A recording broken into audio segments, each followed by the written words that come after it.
Pittsburgh Steelers fans, welcome to the Sunday night Q&A. This edition, as always, brought to you by the Steel Curtain Network and fansfirstsports.com.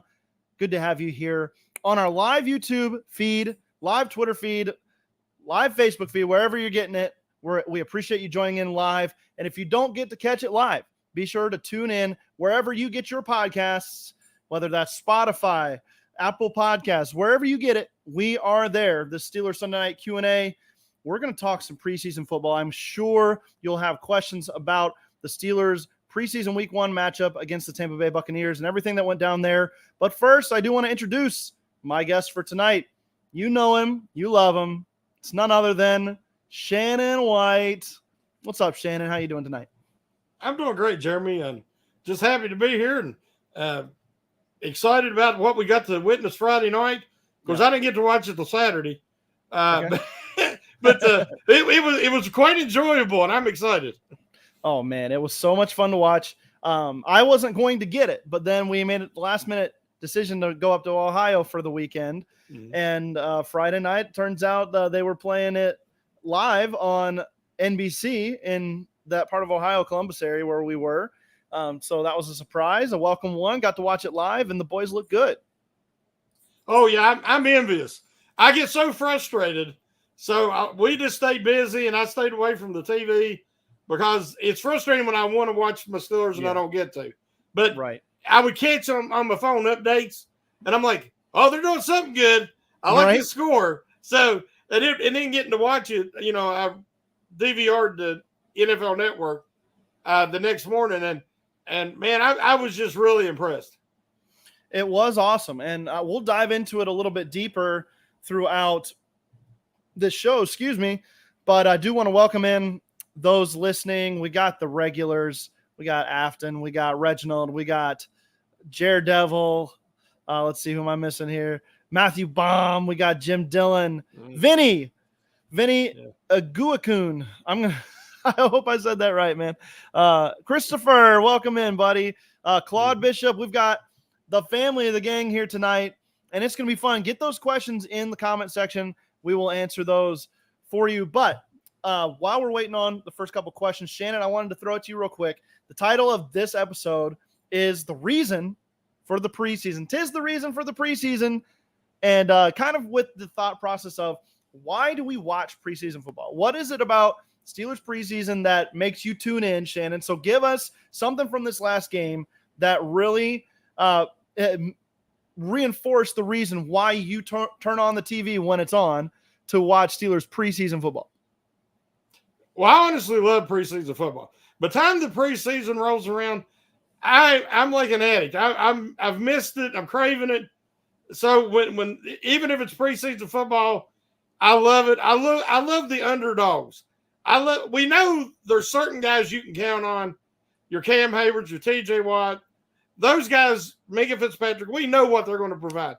But what makes the team and takes them to that next level is those guys that maybe exceed expectations. So I like to look at the draft picks. I like to look at the undrafted free agents. That's what I love. And so we had so many guys. I never remember an offseason like this, Jeremy. I mean, there was something happening every week, sometimes every day. And this roster needs the preseason because they got to learn to play together.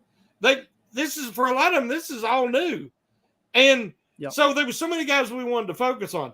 Was Nick Herbig? He was dominating practice. Will that transition to the preseason? Well, 1.5 sacks could conceivably give him 2, in my opinion, but we'll say 1.5. Countless pressures. That get off, man, that kid is just special. He is relentless. Like I said, if he's being blocked for more than a millisecond, he's being held. And I'm looking for a yellow hanky on the field. Then we waited 2 years almost. Well, not 2 years, but all last year and then this for Calvin Austin III. That speed, that is elite. But so's his elusiveness, so's his athleticism, short area quickness, and acceleration. Man, we seen him out there, and man, whoever that poor dude was, he torched. Yeah. I mean, that wasn't fair, baby. That was a mismatch. that was like, beep, beep, he's gone. And man, especially when you get a guy just staring at the quarterback in the backfield the whole time too. He didn't have a prayer. Not a prayer. He set that route up. He kind of went in half speed. Yeah. He got him to flip his hips. And man, once he flipped, he turned on the Jets and he left him in the dust. It was no contest. So there was so many positives to draw from. That's what I love about preseason. That and no injuries. You don't want any injuries. Right. These guys do need a series or two because they got to knock the rest off, and especially this year, learn to play together. Absolutely. The reason I tune in and everything you said, fantastic stuff. It's a lot of casual fans. They don't get the preseason fervor, right? Why are we watching this? It doesn't count. Well, it's the biggest game of some of these kids' lives. And I know, I know I say kids, I'm almost 30. That's like not really kids. They're my peers, I guess you'd say, but man alive, it is fun to watch them. And I'll tell you this, when I was kind of setting up my own expectations for this game, what I wanted to see was the Steelers' depth shine through, and especially specifically on the offensive and defensive lines, because if you look at, I would say, most typical regular seasons, that's where you're going to see the most turnover throughout the season as far as injuries go, is a lot of times on your lines, because there's more of them, obviously, 5 offensive linemen and then 3, 4, 5 defensive linemen on the field at a time. So your rotations change up a lot. Wanted to see how the depth worked out there. And the other thing was, I wanted the explosive young playmakers to make explosive plays. And so you could see that in action against the lesser competition. You'd be like, okay, maybe Calvin Austin is ready for a step up in competition level. Maybe he is more than just an idea for this offense. Maybe he is the incarnation of something fantastic that's going to really open up big things for our offense. And I think that is exactly what you saw from Calvin Austin specifically. And Nick Herbig was amazing. Fantastic. Love it. He brings incredible depth now to the edge rush position, something the Steelers haven't really had for several years, probably not in the TJ Watt era. It's been TJ Watt or bust, Yeah. So maybe it doesn't have to be that way now. But as impressive as Nick Herbig was, Calvin Austin III, if he's a good football player and can stretch defenses like that, this offense changes, dynamically changes, and can be something that we haven't seen since Antonio Brown, Martavis Bryant. And, it's going to be a lot of fun to see the progression from Calvin Austin and from these other weapons. You can throw Darnell Washington in there, and he had 1 catch for 9 yards, but the way he crashes defenders on the offensive line, I bet you jumped out of your chair when you saw the replays of that Jalen Warren run, where he just absolutely crashed the whole left side of the defensive line. Yeah, a couple players there. So when you're used to good defense and you see guys adding depth there, awesome. But when you're used to offense that just hasn't been hitting its stride really over the last 3-4 seasons, it looks and feels so good. So I'm just super excited. That's why I tune into preseason, is to see what these guys look like in the roles that they're going to be provided throughout the season. Oh, yeah. I don't know if you're a CA3 believer, but I have been ever since they selected him. And all I kept hearing is, why do you keep putting him in the top 4? You act like he's the for sure thing. He's going to – well, if you watched him at Memphis, you've seen he is a football player. A lot of times guys are track guys who try to play football. He's a football guy with instincts who happens to have track speed and athleticism. There's a difference there. Right. And so I said, if he can just stay healthy, then we're going to see that transition, because speed kills. So to see him do that, when last year the offense, they would have a missed tackle. Somebody missed a tackle on one of our guys, say it was Gentry, but he only got 10 yards because he couldn't do anything after that.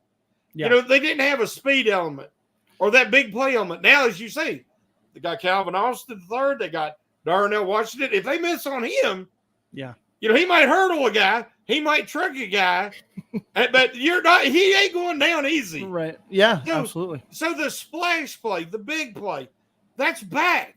That was non-existent last year. And then you see the hardest thing is for the offensive line. These guys need time. When you play against the same people every day at practice, there gets to be familiarity. And with familiarity comes comfort, a little contentment. You kind of know this guy's good at this. He's not that good at that. You know what's coming. And you'll look better than maybe you really are at that point. When you play against somebody you don't know, and against a different opponent, even if it's a joint practice, you get a more of a true image of what this line's going to look like. Yeah. And they had a few struggles. There was a few, there's communication. That line is got to work together as a unit. And they need these preseason games. They need that to get prepared for the opening week of the regular season. So, but if you've noticed this, the offensive line got old and it started to deteriorate 4 years ago. The offense has done right along with it. Correlation. Everything's going to be keyed off of this offensive line being as good this year as we think they can be. Absolutely. I wanted to pull up this question from Afton. Thank you for the question. Were you happy with the Herbig brothers? We talked a lot about Nick Herbig. I think y'all know our thoughts on that player already. But in light of Kendrick Green's disaster of an attempt at the second team center, I think this question it begs a look from that point of view. Can Nate Herbig kind of fill that role? Because I know they talked about him being somebody who can play any of the three interior positions, which you feel comfortable with doing that, or they would feel comfortable with doing that. What do you think about Nate Herbig? And I know he played some snaps on Friday. I didn't really notice him, which is probably a good thing. That means he's doing good things. But do you think that he could be the Steelers' answer at backup center here, where there's now seems to be a kind of a glaring question mark if Mason Cole were to go down? Well, I've been saying ever since they picked him up that he was going to be the backup interior lineman, meaning center and both guards. Because he has played some. I think it's only like 40, 50 snaps at center in the NFL. But, somebody said, well, he was not very good. But Green was worse. Yeah. Honestly, Kendrick Green is the worst offensive lineman that I've seen stay on a roster over the last couple of years. And I believed in him, and I thought that they might have found something with his athleticism and his intensity. So I was a believer, and I was rooting for the kid. Then, we see that he doesn't really have that desire to want to be a center. If you remember, he met up with Marquise Pouncey after his rookie season in the offseason. And everybody thought, oh, great, he's getting tutored or tutelage from one of the best. Right. And when they talked to Pouncey, I was very concerned because he said, yeah, I've been talking to him about what it takes to be a professional, to be a man. I've been talking to him what it takes to be a professional offensive lineman. He did not say center. Yeah. So then he gets to camp. The Steelers are unhappy with Dotson, and they say, okay, we're going to let you compete at guard. Huge mistake. Huge mistake. The only chance Kendrick Green has of playing in the NFL is at center because his arms are super short. Yeah. And he's only a little over 6'1" at the combine. So, in other words, he lacks length. So, when you see him get bulldozered back into the backfield repeatedly, it's because he can't reach the guy. The guys just get their hands on him automatically and take him wherever they want him to go. Some guys, Mike Webster was not very tall, and he had short arms. But that's why he had the problems he had with CTE. Because if you ever watched him, every play, he immediately put his helmet right there. Yeah. He gained advantage and leverage immediately, but it took a toll on that man. He took more blows to the head than any player I've ever seen. And part of the reason why is because he had short arms. But he did what he had to do to be effective. Well, Green is not Mike Webster, guys. Yeah. And so when everybody's talking about, oh, he might could be the fullback, he might could be, I mean, he cannot make the team. Yeah. Only being fullback because they've got better options.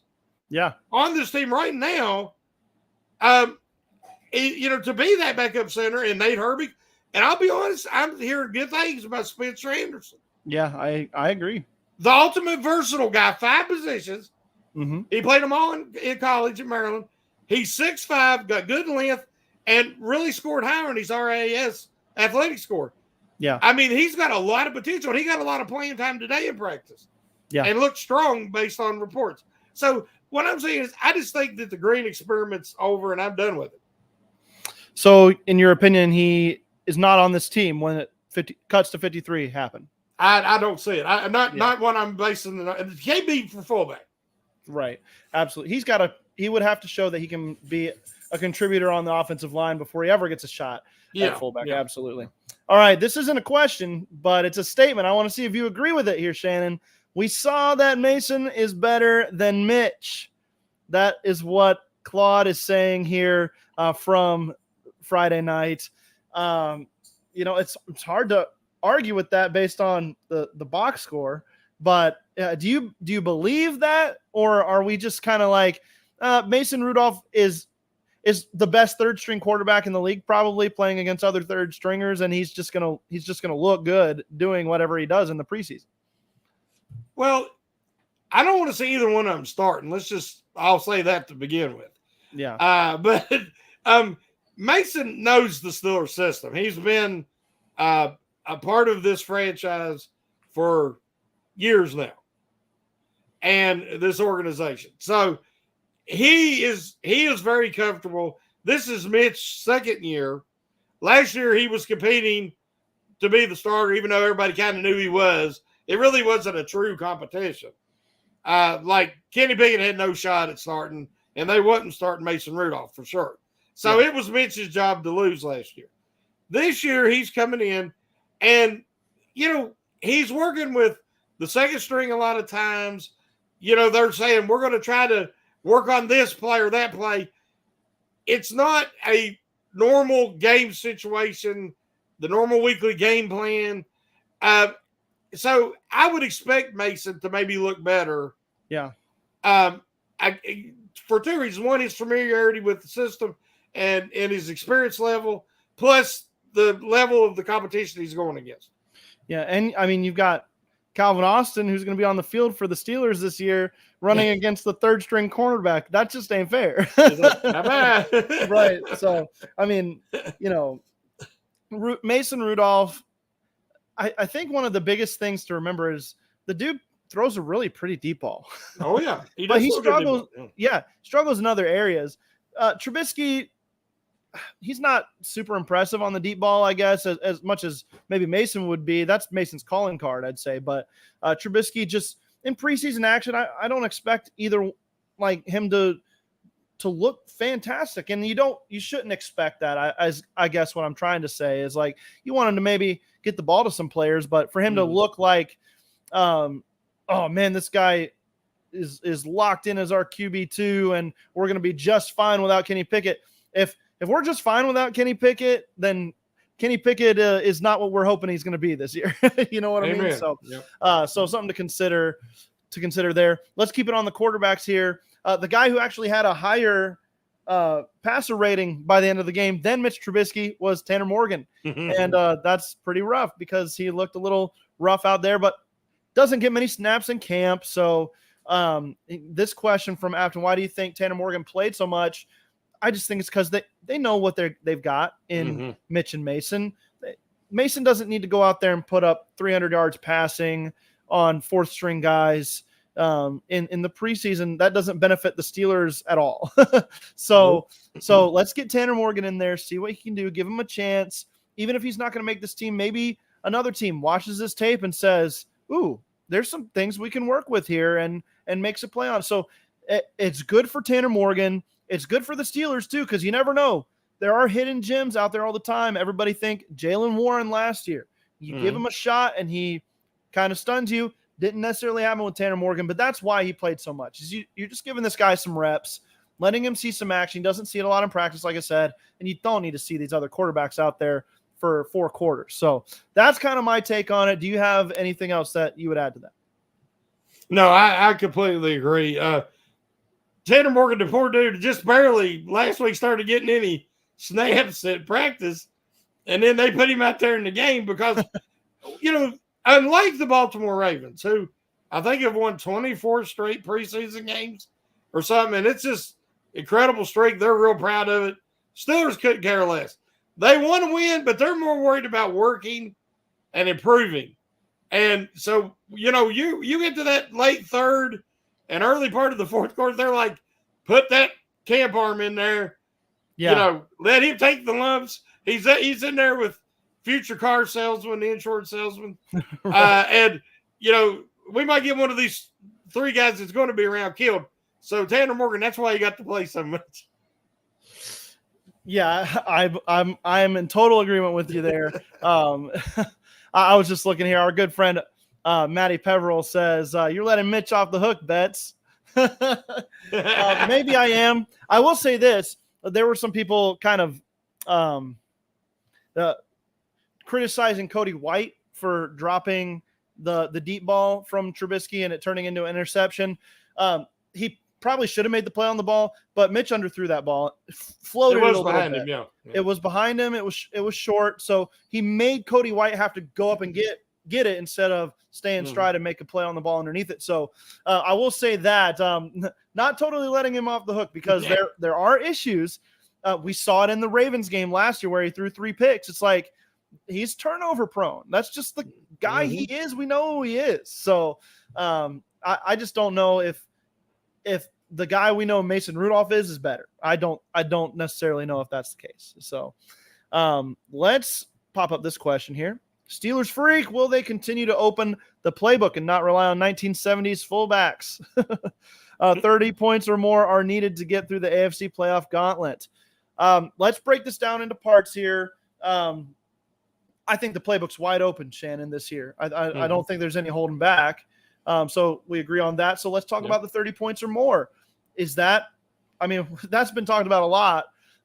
Maybe once you get to the playoffs, you're going to probably need to be scoring around 30 points. But is this team, they don't need 30 points a game throughout the regular season, right, to make a playoff push or even be a contender at the end of the year?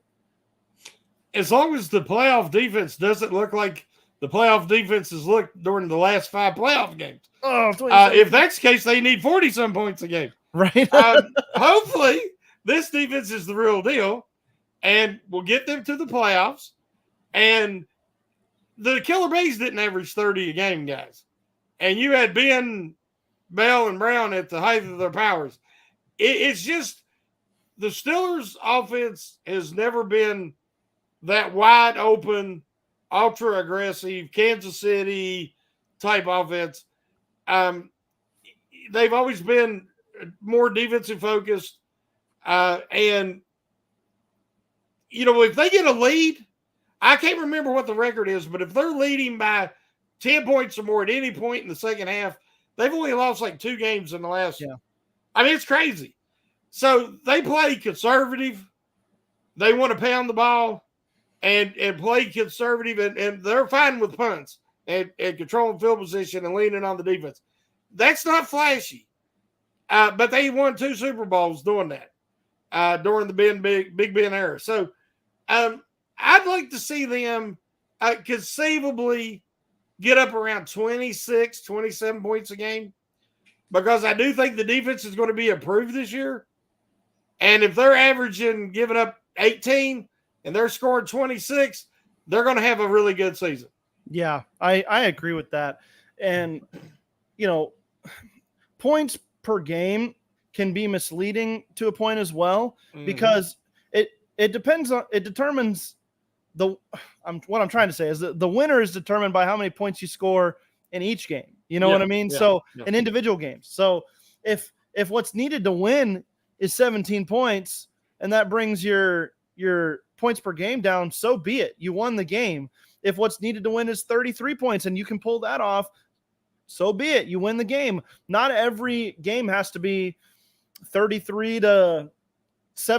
You know what I mean? If it's 21-17 and you had a reason why you weren't pushing the ball down the field in the fourth quarter or something, then take that into consideration as well.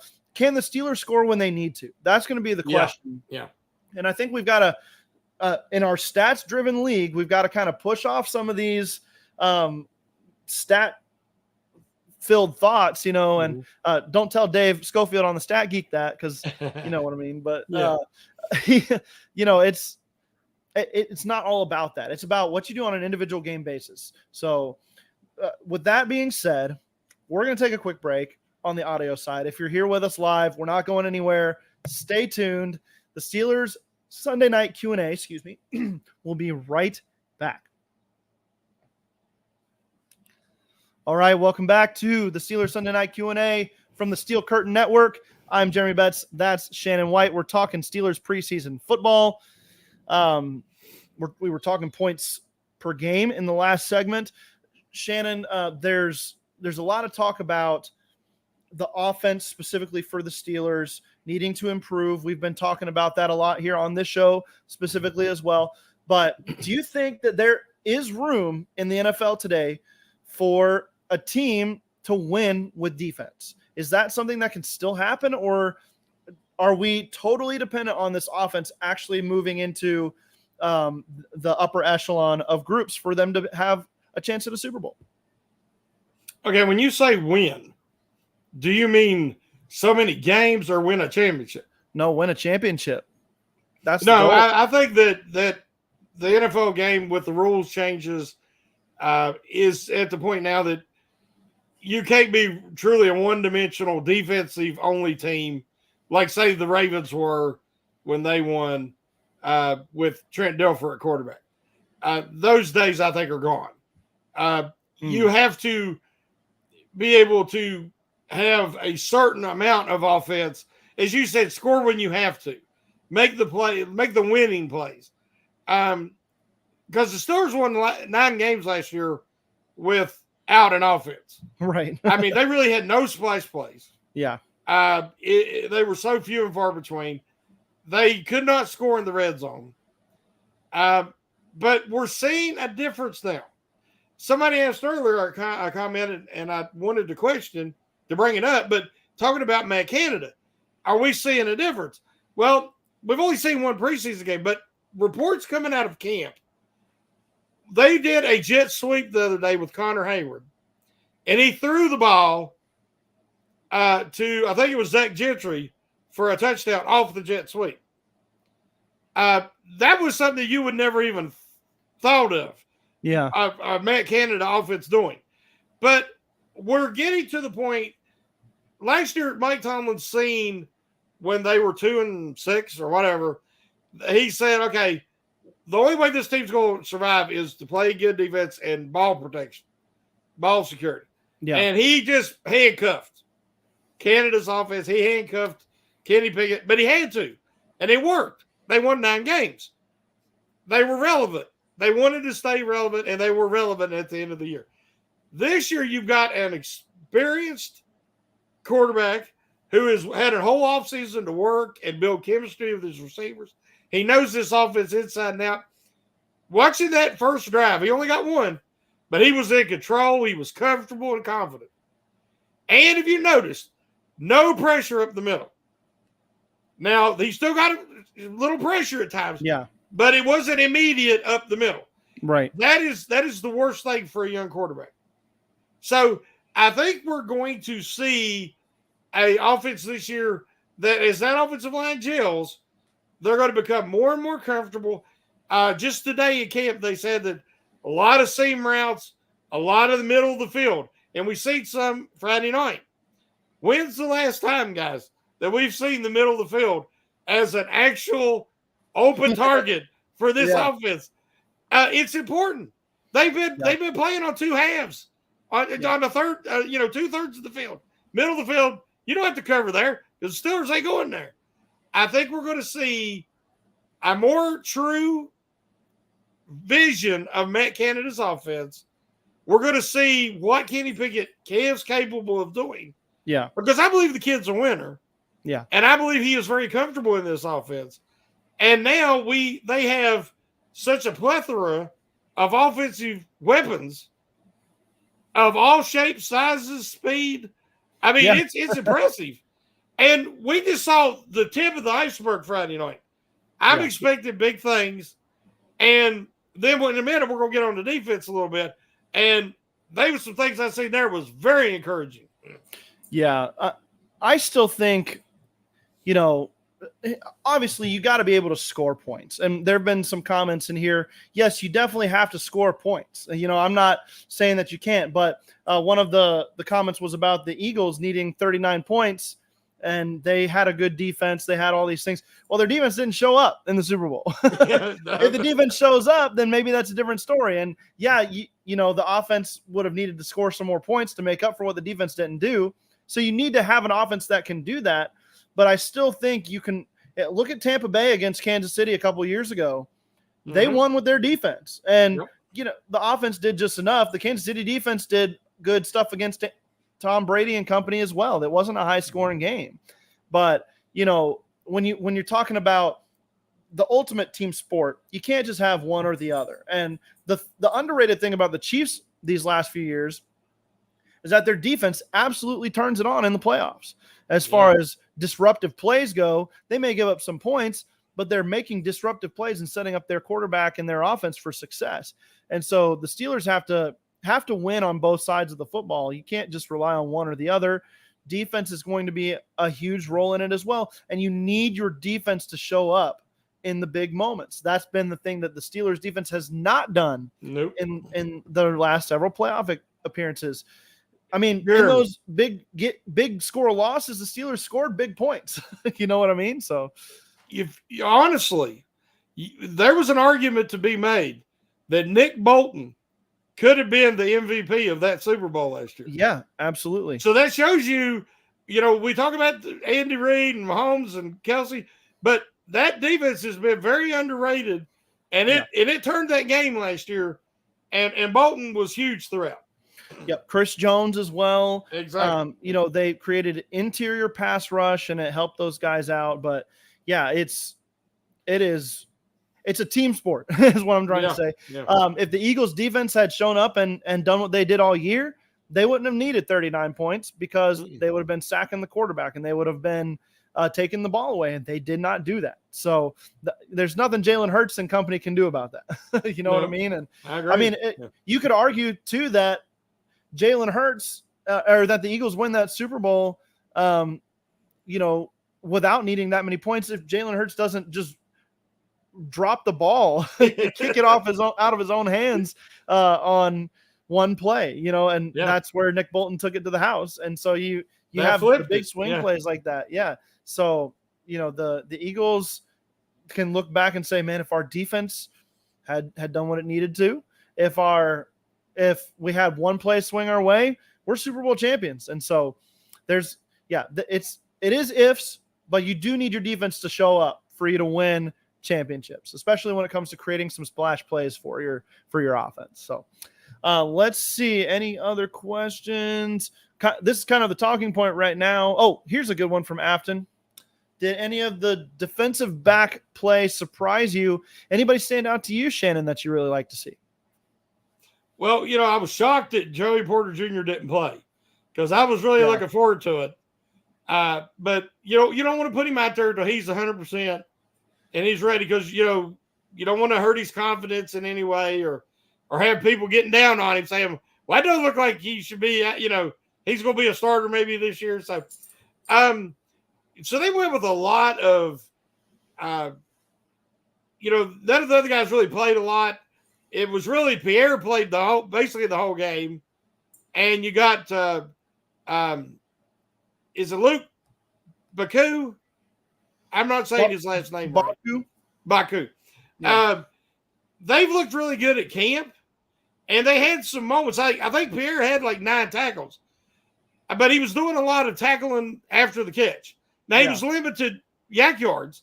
He wasn't giving up yards after the catch, but I think the Steelers were going to want to play more aggressive this year, and we're going to see some more press.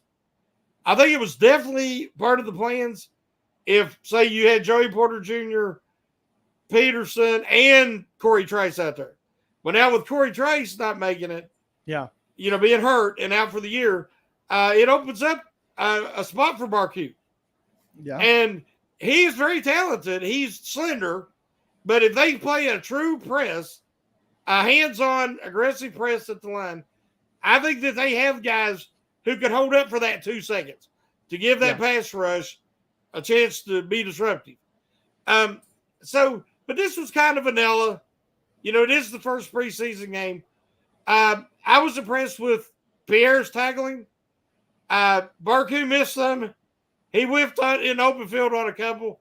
But that, again, that's something he can work on. And the good news is, today at practice, Pierre made a big play, looked really sharp, and so did Barku. And there's another guy, is it Mondre Harper? Yeah, Mondre Harper, yep. Yeah. Mm-hmm. He didn't really impress me in the game, but he keeps coming up on the reports. Yeah. So, I think he is maybe finding his way, finding his niche. So, none of the guys I really wanted to see play got a lot of opportunity Friday night. Not enough that I can make a judgment at this point. Sure. I really liked let's see, get his first name right. Trenton Thompson's interception. That was a great play, jumping in front of the ball. Elijah Riley, I thought, played very good as well. Mm-hmm.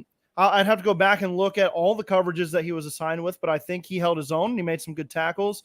But I think James Pierre is kind of the key guy to look for here with Trice out, because I was questioning, is this guy going to make the roster now with Corey Trice in this room? And now that Corey Trice is on injured reserve, then you've obviously got that spot you were talking about.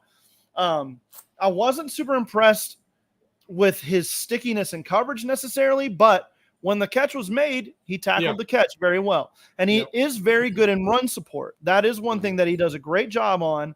And you could imagine him getting some snaps in situations where that might be the case if Joey Porter Jr. were to continue struggling with his open field tackling. I assume that that's something that he will fix very in short order. I just think it was a bad day at the office for him, where all that talk was going down about how he can't tackle in the open field, and he has struggled in the open field tackling drill. But I just think that the secondary is going to swing a lot with these young guys, but the depth to me is pretty good, and the Steelers are going to have some tough decisions to make, especially at safety. How many of these guys are you going to keep? And there's some players with some depth there. Maybe one of those guys can steal the nickel cornerback position, but I thought Chandon Sullivan had a pretty decent game as well for the Steelers in his first action too. So just something as far as a wait and see type of situation. This is as wait and see as anything is for the secondary. So I was sticking with defensive backs. Yeah. When I see DB, I don't think safety. Okay. But Kenny Robertson. Yeah. Very familiar with him from his time with WVU. He's got pro level talent. He's always just been a little bit of a head case, immature, but man, he's really putting together a strong camp. He is. And every report, every day, he's making a play. Yeah. And I think that there's some guys, Trey Norwood, I think he's gone. They liked his versatility, but Elijah Riley is just as versatile. Yeah. And he's more physical. He's faster. Kenny Robertson is a guy that can step in there. So I think we're going to see a little bit of shakeup in the secondary. On the depth chart. Yeah, I could see that for sure. Somebody surprising making the roster potentially in that regard. So something to keep an eye on, Steelers fans. Here's something from Sherry Richards. I just want to pull up. The inside linebackers looked great on Friday. I hope Nick's injury isn't serious. That must be something from today, potentially. Nick Herbig. No, he was hurt. They reported him hurt like on Thursday. Okay. But he still played. And yeah. Let's talk about this inside linebacker group, Shannon, because we had concerns about it. Do you still have concerns about it, or did Friday do something to alleviate those? Well, when we mentioned there a little bit ago, I said we're going to be talking about some defense in a minute. This is what I wanted to bring up. Absolutely. That hit by Quan Alexander, one, that's not a penalty.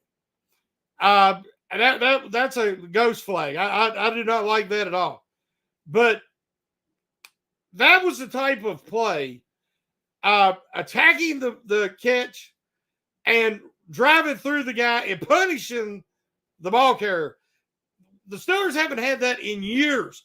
That looked like Ryan Shazier flying in to take out a guy. That's what we've been waiting for. That's what we've been begging for. Last year's depth chart is gone, other than Mark Robertson. And I say good riddance to bad rubbish. I am so happy because Quan Alexander appears to have every intention of being a starter. He ain't out there. He ain't going to make waves. He ain't going to pull up an Ingram and say, I got to be starting. But he's just going to be so good. I don't know how they're going to keep him off the field. Cole Holcomb, he looked very comfortable. He has no problem wearing the green dot. He flowed. He had good instincts and coverage, even though he didn't get a lot of reps. And Landon Roberts just wants to hit something. He wanted to hit somebody that wasn't wearing the black and gold. Yeah. And then after the game, he talked about, hey, it was special to wear the black and gold for the first time. Yeah. That's the kind of guy I want out there. Oh, absolutely. And then you watch Mark Robertson, and you see he's still ultra aggressive. He's still flying up, but he has more discipline. He's having lane integrity. He's not overrunning the play. And then in coverage, he's still raw, but he seems like he has a little more comfort. His drops were a little better. Yeah. And, he seemed like he had some clue. It's a first step. It's a baby step, but it's a first step. So I am thrilled about this interior line group. And I hated to hear about Champy Russell getting hurt. Yeah. And, but they brought in, is it Forrest Rain? Is that how you say his name? Forrest Rain, yeah. What a name. Right? You got to love it, baby. Yeah. Who wouldn't like a guy named Top Forrest end Rain? name in football. That's great. That's great. Long may he reign. We don't know. We don't know what he'll become. But I'm excited about that position, guys, really. Yeah, me too. I guess I would say I still have concerns once offenses get complicated, and can these guys keep up with coverage? But I wanted to highlight Mark Robinson here, the guy you mentioned, and his coverage. Yes, he's raw, but I thought that specifically when he's asked to go out and cover in the flat, the dude's there. Yeah. Like these running backs, if they're catching swing passes, he's not letting them get anywhere because he is on top of that. So you'd like to see him be asked to drop against some tight ends and like one-on-one coverage here and there just to see how he goes about that. But for the most part, I don't expect these linebackers are going to be asked to do a lot of man coverage on tight ends and things. There's going to be a lot of zone if these guys are in there. I think packages where you see man might include more safeties or more cornerbacks on the field. So we'll see how it all goes. But as far as enforcers for the defense, I think you got 3 of them. Yeah. I really do. Maybe a 4th if Mark Robinson pans out because Landon Roberts is just nasty. I think he enjoys hitting linemen more than he does ball carriers.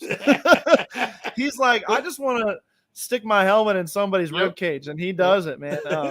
And then Quan Alexander, somebody mentioned in the chat earlier, I'm so sorry I couldn't find it, but that every time they saw Quan Alexander near a running back, they were looking for a teleporter machine on the field because he's just getting there so fast. Yeah. Makes sense to me. He looks great. And then being at training camp, seeing these guys in play, Cole Holcomb is a monster. This dude is a massive dude, and he moves really well, plays really well. So we might be underselling his ability in coverage a little bit. We'll see how it goes. I thought he looked really good as well on defense for the Steelers. If the inside linebacker room is good and Joey Porter Jr. comes into his own, this defense could be scary good, Shannon. Yeah, I wanted to mention something else, and I'm sure you noticed it. In that first quarter, every time Tampa was running the ball, it was up the middle or to the right, just a little behind the guard, and they were going right at Montravius Adams. And, Montravius Adams is playing out of position, folks. This cat is not a nose tackle. Yeah. He is a quick twitch defensive end who has pass rush ability. Yeah. But asking him to anchor and play nose tackle, because he was the best they had, picking him up off the practice squad for the Saints in 2021. And then Alulu, hit the wall last year. Yeah. And they had to use him. Now they have much better options in Kanoa Benton and Brendan Fahuku. Yeah. That experiment needs to be over. Because Martravius Adams, if they keep him at nose tackle, he's not going to make this roster. And I believe that he can compete with Armand Watts and Isaiah Loudermilk if you let him move to his natural position. Because he was getting destroyed. As soon as he left the game and Kanoa Benton come in, you see that running game was over.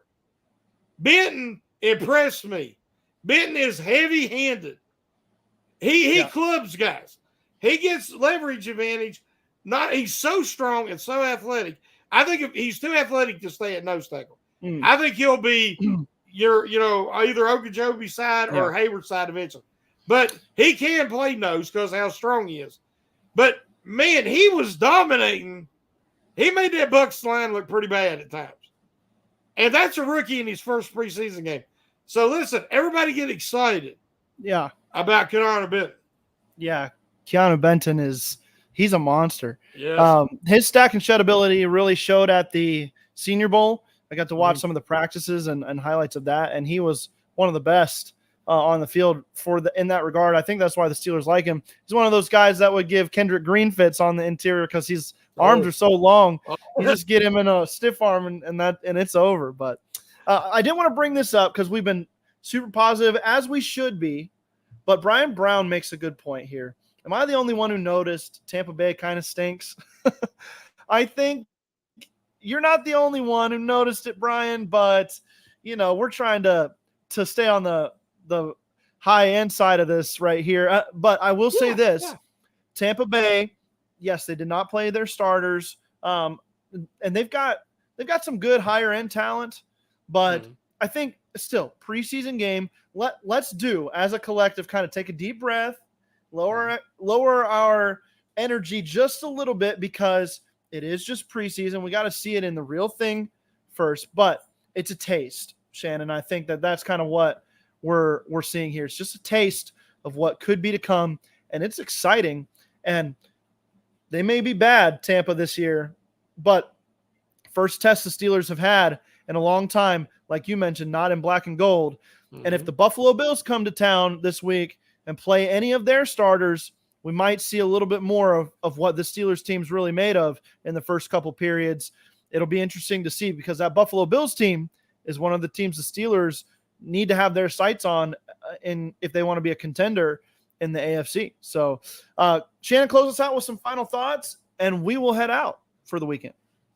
Well, I agree, but you can only play whoever they put in front of you. That's very true. And what's the fun in not getting excited? I mean, I get excited. I get worked up.